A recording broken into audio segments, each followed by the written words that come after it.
నిన్నే గవర్నర్ అయ్యాడు అశోక్ గజపతిరాజు గారు. ఆయన ఫైనాన్స్ మినిస్టర్గా ఉండేవాడు. నేను ఫస్ట్ డెలిగేషన్లో ఆయన తీసుకుని ఇక్కడికి వచ్చాను. ఆయనకు సిగరెట్లు తాగడం సరదా, తాగతానే ఉండేవాడు సిగరెట్లు.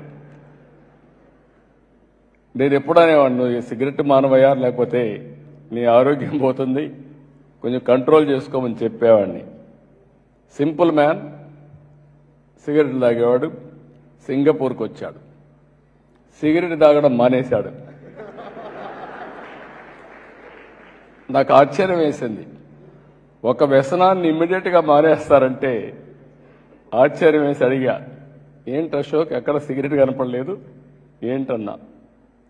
సార్, ఇక్కడ పొరపాటున సిగరెట్ తాగితే $500 ఫైన్ వేస్తారు. నేను తెచ్చింది $500.